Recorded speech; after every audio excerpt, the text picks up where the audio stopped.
Hello everyone, welcome to Drishti IAS. My name is Saloni Nandkulier and today let us talk about the elephant census 2025 and see what the report highlights. So this report was released on October 14, 2025 and it is called the Synchronous All India Elephant Estimation SAIEE. The period of calculation was 2021 to 2025. And who conducts this census? It is the Wildlife Institute of India, which works under the Ministry of Environment, Forest and Climate Change. Now let's talk about this edition of the census in detail. So Project Elephant came in 1992. Ever since then, the elephant census has been conducted every 5 years. The last census was conducted in 2017. So the next was supposed to happen in 2022, but the data was published by 2025, meaning there was a delay. This delay was because we moved towards a more scientific method of counting our elephants. So traditionally, we used to follow the mark recapture method. Mark recapture method, meaning that we will physically capture the elephant and then we are going to put a physical tag on the elephant and then finally release them back into the wild. So this is going to be our traditional mark recapture method. But now in this edition of the census, we moved to DNA based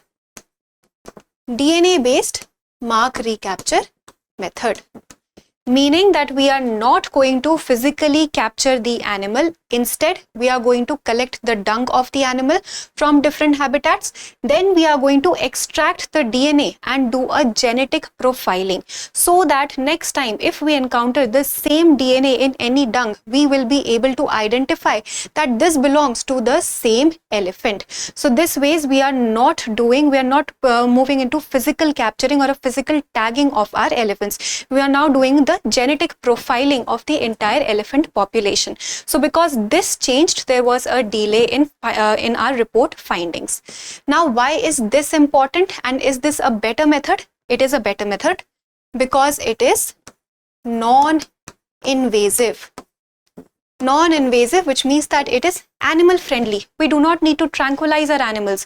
We do not need to physically capture the animals. It is animal friendly. It does not basically disrupt their routine. So it is non-invasive in nature, as well as it is more accurate because we are creating a genetic pool here. So it is more accurate. We are going to get better and accurate data out of this. That is why this census is particularly more important. And now the findings of this census, which basically be used as a new base, because earlier information, all the other findings that we have from previous censuses, they are not going to be as accurate because we used to follow a traditional method. But now we have moved to a more scientific method. So this will be used as the new baseline. Our new baseline for all the upcoming censuses. Now, let's understand why is this census particularly important for India.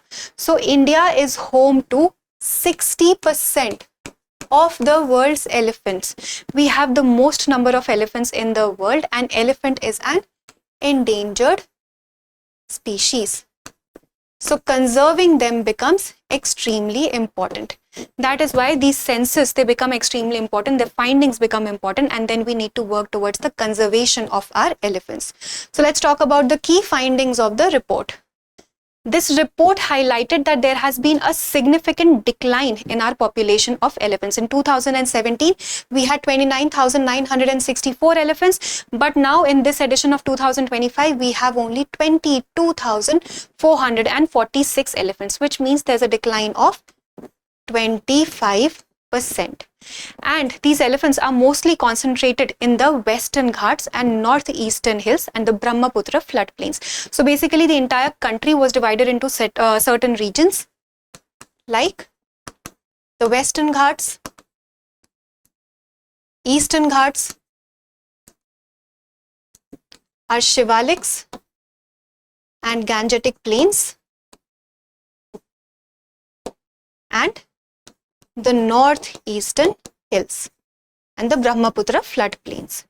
So these were the 4 regions that were studied, and we noticed that the maximum number of population of elephants is concentrated in the Western Ghats first, and then in the northeastern hills and Brahmaputra plains, that is the second. So if we talk about a better distribution here, so we'll see Western Ghats 11,934 elephants. This is the first position. Second position, we have northeastern hills and Brahmaputra floodplains 6,559, and then we have Shivalik hills and Gangetic plains at 2,062, and lastly we have central India and eastern Ghats as 1,891. So Western Ghats has the most, and then central India and eastern Ghats have the least number of elephants. Then if we talk about a state-wise distribution here, so Karnataka is home to the maximum number of elephants. First we have Karnataka, second we have Assam, and then we have Tamil Nadu. These are our 3 major states, 3 states which have the most number of elephants. Now, because we have seen a significant decline of 25% from the previous census, there are some states which saw the most decline, like Jharkhand. Here there was a decline of 68%. 68% of a decline in Jharkhand, and in Odisha 54%. So these states marked the maximum decline. Why? Because there is pressure due to mining, there is habitat fragmentation, degradation, new projects, infrastructure projects are coming in. All these things, they basically force the elephants to migrate to newer locations.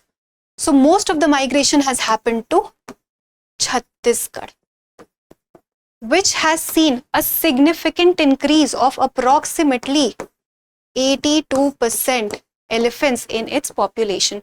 So the migration has mostly happened to Chhattisgarh, to Madhya Pradesh, to Maharashtra, but Chhattisgarh specifically has seen an increase of 82% versus Jharkhand and Odisha have seen the maximum decline here.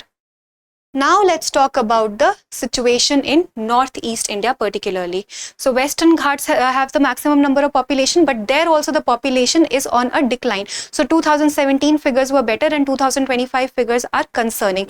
Western Ghats is also seeing a decline, and northeastern India is also seeing a decline. We know that Assam has the second number, Assam holds the second number when it comes to the number of elephants in India. So northeastern states also we are seeing a decline because of commercial production, because of the forest land being changed into commercial production. We have tea production, we have coffee production, all these things happen, and this also basically forces the elephants to migrate to a newer location. Same is the case with Western Ghats also, where we have commercial production of tea, of coffee, of rubber. These things, they force elephants to move to newer locations. So Western Ghats is also alarming, situation at Western Ghats is also alarming, and the situation at northeastern hills and the Brahmaputra floodplains is also alarming, because Brahmaputra floodplains, they are productive, they are very productive. So that is why these forest habitat, they see a loss. There's a loss in the habitat, and there's habitat degradation, and restoration needs to happen here. So this is happening in northeast. And then what would be our strategic approach to conserve forests? Because India is home to 60% of the world's elephants. So we need to conserve our elephants. So what do we need to do? We need to work on habitat restoration. We need to restore that habitat. We need to create animal-friendly infrastructure. Infra development needs to happen here. Because a lot of times, like when we see there's pressure due to mining activities, or the power lines are being laid down, then there are railway tracks, human-animal conflict, all these things also basically lead to the loss, to the decline in the population of our wildlife. Specifically, if we talk about elephants also, they are also dealing with a decline, because there are these power lines laid down, there are railway tracks, there are human-animal conflict, all these things are happening. So we need to do proper fencing of our areas. Infrastructure development has to happen. Like we have elephant corridors, so we need to have these dedicated elephant corridors. We need to increase their number. This needs to happen. Then human animal conflict, this needs to be avoided, and better policies need to be implemented so that we can give better protection to these endangered species. So these are some steps that India should take, because this is home to 60% of the elephants in the world. So we need to take maximum efforts to conserve our endangered species. So that was all for today's video. I hope you enjoyed the session. Now let us practice a question for prelims. With reference to the Synchronous All India Elephant Estimation 2021 to 2025, consider the following statements. 1. It is the first elephant census in India to use a DNA-based mark recapture method for population estimation. 2. The census involved genetic analysis of dung samples to identify individual elephants. And 3. The entire exercise was carried out by the Zoological Survey of India. Which of the statements given above is or are correct? A. 1 only, B. 1 and 2 only, C. 2 and 3 only, or D. 1, 2 and 3. Please provide your answers in the comment section and we will meet in a new video. Thank you for watching.